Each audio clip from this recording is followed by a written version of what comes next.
if I lay down and I play dead and I stay dead, maybe you'll get sick of being the monster out of my head, under my bed.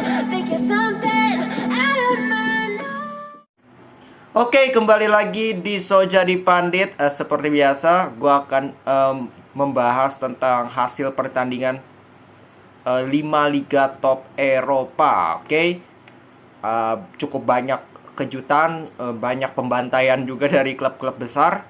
Ya, kita langsung aja mulai mungkin dari Serie A dulu ya. Serie A itu kemarin itu kalau nggak salah Inter menang 3-0 lawan Spezia. Ya, kembali Inter meraih kemenangan kedua. Ya, mengukuhkan posisi mereka sementara di peringkat 2. Terus ada Napoli juga menang. Napoli juga menang 4-0 lawan Monza. Praktis tim besar ya mungkin Atalanta Milan ya, tapi Atalanta juga bukan klub kecil dan mereka layak lah untuk bermain imbang melawan Milan karena kualitasnya gak beda jauh. Ya, itu yang gue tahu soal Atalanta dan juga Milan. Terus kita pindah ke Bundesliga. Kemarin Dortmund lawan Werder Bremen kan, benar, Werder Bremen. Ya, mereka sudah unggul 2-0 sampai menit 89 bahkan. Mereka sudah unggul 2-0 dan akhirnya Werder Bremen yang menang dengan skor 3-2. Ya, mencetak 3 gol, bayangkan 3 gol dari 6 menit. Ya, ini menurut gue soal fokus ya. Gue rasa Dortmund pemain-pemainnya sudah merasa bahwa mereka menang, tidak fokus, dan mereka kecolongan 1, 2, dan sampai 3 gol. Itu menurut gue sangat-sangat ya memalukan lah untuk klub sekelas Dortmund ya. But it happen gitu, di namanya sepak bola ya, pasti kejutan-kejutan itu terjadi. Kalau nggak seperti itu ya tidak berwarna yang namanya sepak bola. Terus kita beralih ke rivalnya yaitu Bayern Munchen, ngamuk. Ya, Bochum ini musim kemarin itu menang loh lawan Bayern Munchen. Ya, gue cek bentar. Kalau nggak salah menang deh. Ini ya, menang 4-2 loh. Menang 4-2. Menang 4-2. Pernah menang 4-2 di kandang. Nah, sekarang mereka main di kandang juga, dibabat 7-0. Ya, gue nggak heran ya kalau Munchen itu mengamuk. Ya, dan gue lihat memang Munchen ini beda sekali kan kalau kita lihat di pramusim, bagaimana dia cukup tersiok-siok, masih banyak eksperimen. Ketika masuk musim sebenarnya, kita lihat Munchen seperti apa, benar-benar menyeramkan lah. Nah, kita geser ke yang namanya Ligue 1, Liga Prancis. Itu gue mau bahas satu aja, PSG ya. PSG kembali lagi menang 7-1 lawan Los Lille. Lille ini mantan timnya si Galtier. Galtier ini pelatih barunya Paris. Dan mereka tampaknya sudah sangat luar biasa pakem ya dengan formasi baru dari Galtier dengan 3 pemain belakang, dengan 3-4-3 ya. Dan kelihatan ya menit 1 sudah gol ya. Nggak ada yang surprise ya dari match ini, bagaimana PSG benar-benar ngamuk. 3 pertandingan awal mereka pencetak 17 gol ya. Itu gila lah udah. Gue kalau PSG itu rada malas bahas di Ligue 1 ya, karena ya siapa yang bisa lawan mereka sesimpel itu. Dengan kualitas pemain, dengan segalanya lah. Aduh, tim lain tuh kalah 2 level dengan, dari sisi aspek segalanya dari PSG. Jadi ya selamat PSG juara Ligue 1 kalau menurut gue musim ini. Kita geser ke La Liga. La Liga itu ada 3 pertandingan yang cukup menarik. Yang pertama adalah Real Madrid berhadapan dengan Celta Vigo. Ya, Celta Vigo main di kandang. Ya, di Balaidos. Balaidos ini cukup angker ya menurut gue untuk tim-tim lain kecuali Real Madrid, karena Real Madrid selalu bisa memenangkan pertandingan di Balaidos. Dari ya praktis 25 ya pertandingan yang mereka ketemu, ya Madrid menang 18 kali dan tidak pernah, ya praktis di Balaidos pun mereka tidak terhentikan ya. Mungkin hanya ada 1 kali seri di 2018, 2017 juga seri, tapi sisanya mereka bisa mencuri 3 poin di kandang Celta Vigo, dan kembali mereka meraih kemenangan 4-1. Dan ini pertandingan pertama Real Madrid tanpa seorang Casemiro. Ya, mereka main dengan starting lineup yang kurang lebih ada setengah perubahan dibandingkan pertandingan pertama, di mana Modric kali ini bermain bersama Camavinga dan Tchouaméni. Di belakang Carvajal main sejak awal, Militao main sejak awal, Alaba main sejak awal. Nah, itu ada beberapa pergantian ya, 4 pergantian kalau gue nggak salah. Di depan tetap ada trio Benzema, Valverde, dan juga Vinicius. Dan terlihat memang Celta Vigo ini bukan tim yang parkir bus, yang pokoknya tunggu jebol aja, enggak. Mereka mencoba press Real Madrid, dan Real Madrid cukup kesulitan awal-awal. For sure, cukup kesulitan. Ya, sampai gol penalti itu menurut gue. Gol penalti itu yang membuat ya Real Madrid sedikit punya kontrol dalam permainan. Sebelumnya, mereka benar-benar dipress oleh Celta Vigo. Walaupun Celta Vigo ini finishingnya menurut gue sangat buruk ya. Sangat buruk, membuat ya Courtois juga hanya melakukan 1 save praktis. Jadi nggak bahaya banget. Melenceng ke blok dan sebagainya itu banyak sekali dari Celta Vigo.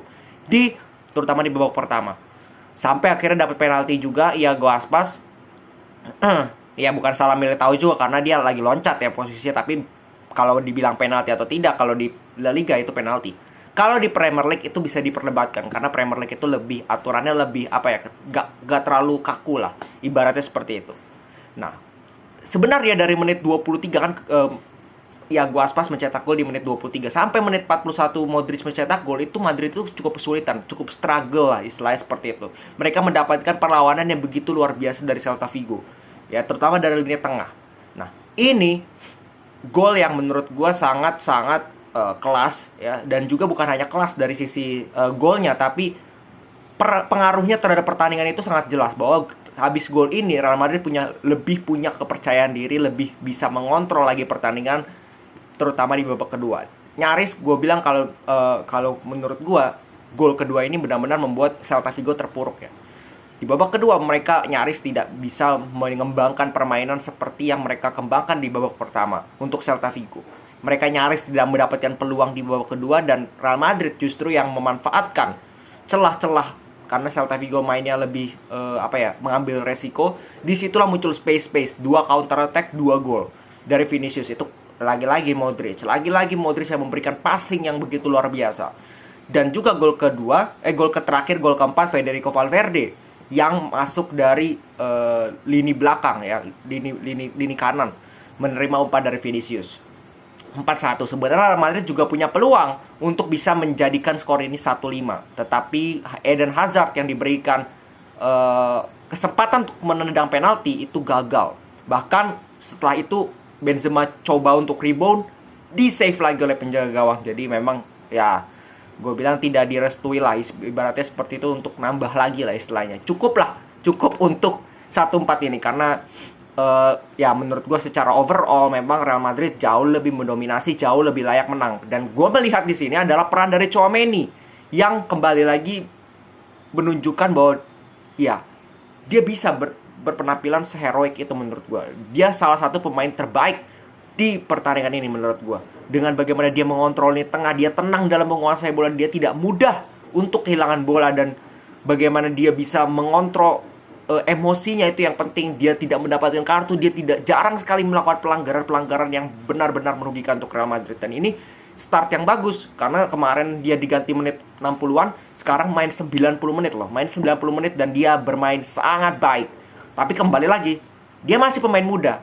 Ya parameternya tidak bisa terlalu ditinggi-tinggikan, nanti dia bebannya itu akan membunuh dia sendiri. Nah itu yang menurut gue kita tunggulah seperti apa nanti perkembangan dari Tchouaméni, Camavinga terutama. Dan gue sih jujur masih menantikan peran dari Eden Hazard ya. Cuman kita nggak tahu kapan dia akan kembali ke top perform, atau apakah bisa atau tidak, gue nggak tahu. Kita bergeser ke Barcelona. Barcelona juga menang dengan skor yang sama 1-4 lawan Real Sociedad. Real Sociedad ini juga bukan tim lemah, tim papan tengah ke atas. Ya mereka menang juga cukup, ya bisa gue bilang susah payah, karena bukan karena skornya, tapi karena memang Real Sociedad ini tidak mudah untuk ditembus, dan butuh seorang Ansu Fati di menit 64. Itu game changer menurut gue, dengan Rafinha dimasukkan, barulah di situ 3 gol mampu dicetak oleh Barcelona. Jadi it's a good win untuk kedua klub besar di La Liga ini untuk tetap menjaga tren mereka, ya terutama di La Liga, untuk menjadi juara lah istilahnya seperti itu. Nah, berbalik kepada Atletico Madrid yang kalah 0-2 lawan Villarreal. Ya kalah 0-2 di kandang, ya kembali lagi gue bilang Atletico ini bahaya ini kalau seperti ini terus, karena startnya mereka ini berbanding terbalik dengan musim lalu di mana mereka begitu luar biasa. Kali ini mereka harus kalah bahkan lawan Villarreal di pekan kedua. Jadi tapi kembali lagi ini masih awal, jadi belum bisa jadi parameter apakah Atletico akan hancur dan sebagainya ataukah bisa comeback tetap bersaing di 3 besar. Nah, kita ke puncaknya yaitu Premier League. Premier League ada beberapa pertandingan. Arsenal menang 3-0 lawan Bournemouth. Ya, Bournemouth ini praktis kalahnya itu di babak pertama ya kalau menurut gua. Kalahnya itu di babak pertama, mereka kebobolan 2 gol terlebih dahulu. Ya, Arsenal kembali lagi menunjukkan konsistensi mereka. Ya, gue tidak bilang Arsenal main luar biasa, enggak. Tapi kembali lagi mereka konsisten, itu yang perlu. 3 pertandingan awal, 3 kemenangan. That's a really good start. Dan mereka menjadi satu-satunya tim yang berhasil meraih 3 kemenangan awal di Premier League. Ya, dengan 9 poin. Sisanya itu di bawah itu Man City kalau nggak salah dengan 7 poin. Jadi ya ini untuk Arteta, untuk anak-anak muda di Arsenal itu sangat-sangat baik, sangat-sangat penting kemenangan-kemenangan yang seperti ini, yang win streak lah ibaratnya seperti itu. Mereka belum pernah seri dan kalah semenjak pramusim. Itu yang menurut gue cukup patut diapresiasi. Tapi kita lihat apakah konsistensi ini akan berlangsung sepanjang musim atau nanti di tengah-tengah kita akan menemui masa-masa di mana mereka mengalami masa-masa yang sulit. Di situ gue pengen lihat apakah Arsenal ini bisa kembali bangkit. Nah, itu yang belum bisa kita nilai sekarang. Terus kita ke Chelsea. Chelsea kalah 3-0 lawan Leeds. Ya, kembali lagi Tuchel memakai formasi andalannya 3-4-3 dan gue agak aneh kembali lagi, yaitu memainkan Loftus-Cheek dan Reece James. Reece James main di center back, Loftus-Cheek main di sayap kanan. Ini gue nggak masuk akal, bener nggak masuk akal. Mereka mungkin main cukup bagus pada saat lawan Tottenham, tapi tidak bisa jadi parameter bahwa mereka akan main bagus terus di posisi tersebut, karena kita sudah mengetahui bahwa kualitas dari 2 pemain ini itu bukan berada pada posisi yang tadi gue sebut, di wing kanan, di center back. Jadi kembali lagi Chelsea ini, menurut gue Chelsea tadi malam gue tonton, aduh, itu kalah segalanya menurut gue. Jujur, kalah segalanya. Mereka tidak buat create, mungkin dari babak pertama awal-awal Sterling. Tapi sisanya, terutama di babak kedua, mereka nothing. Ya, nothing. Tuchel mencoba memberikan perubahan, menarik Loftus-Cheek ke tengah, bermain dengan 4-3-3, tapi tidak ada perubahan dari sisi permainan, tidak ada perubahan dari sisi create chances. Benar-benar mereka diobok-obok, benar-benar dipermalukan oleh Leeds, dan blunder Mendy, it happens untuk semua kiper. Tapi bagaimana para pemain itu merespon ketertinggalan mereka, merespon blunder tersebut, itu yang menurut gue tidak bisa diterima. Dan terbukti pemain-pemain Chelsea ini gagal untuk berkembang di pertandingan kali ini. Semua mainnya sangat-sangat buruk menurut gue. Koulibaly kena kartu merah, ini kembali lagi merugikan Chelsea di pertandingan selanjutnya. Dan gue nggak tahu apa yang akan terjadi dengan Chelsea, karena Tuchel terkenal dengan pelatih yang sangat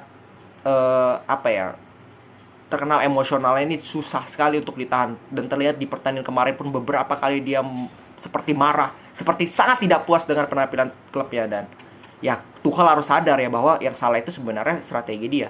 Yang salah itu bagaimana dia memilih pemain. Dan kalau seperti ini terus, bisa jadi Tuchel adalah pelatih pertama yang akan dipecat di Premier League. Itu bahaya sekali. Nah, ke pertandingan terakhir itu ada Man City. Man City juga seri 3-3 lawan Newcastle. Ini gue tonton di babak pertama ya. Di babak pertama itu praktis di 5 menit awal City menguasai, dapat gol pertama dari Ilkay Gundogan. Kembali Gundogan ini sangat luar biasa. Dia bisa berkontribusi ya setiap kali diturunkan sebagai starter, dan dia semakin membuktikan bahwa dia pantas menjadi pemain utama di Manchester City. Praktis dari menit 5 itu ya, Newcastle ini ternyata gue kaget. Mereka keluar loh, mereka mencoba untuk mengurung Manchester City dan mendapatkan beberapa peluang, cukup banyak peluang dari Newcastle. Bahkan ada peluang besar yang terlewatkan dari Almiron. Ya, akhirnya dia bisa mencetak gol 1-1, Dan mereka tidak henti-hentinya untuk mengurung City sampai mereka unggul 2-1 lewat counter attack dari Callum Wilson. Nah, praktis di babak kedua gue udah gak nonton, tapi gue lihat highlights-nya. Ya, golnya luar biasa dari Trippier. Free kick yang memang itulah khas dari Trippier ya, bagaimana dia mampu melakukan free kick dengan sangat cantik. Tapi abis itu City mampu mencetak 2 gol dan bisa akhirnya mencuri 1 poin lah istilahnya. Dan gue melihat di pertandingan kali ini bahwa ya City kurang beruntung, mungkin ada kurang beruntungnya, tetapi Newcastle kita harus hargai juga, apresiasi juga bahwa mereka sangat luar biasa fighting spiritnya. Mereka tidak takut sama sekali walaupun menghadapi Manchester City. Dan gue yakin persaingan dari Premier League ini akan semakin seru ya, karena besok itu ada MU melawan Liverpool. Kita lihat nanti seperti apa matchnya. Oke, segitu dulu pembahasan review dari pertandingan-pertandingan yang berlangsung di Liga Top Eropa. Jangan lupa subscribe, like, dan juga share. Kalian bisa komen kalau kalian punya rekomendasi bahas apa dan juga kalian punya pendapat lain. Salam sepak bola.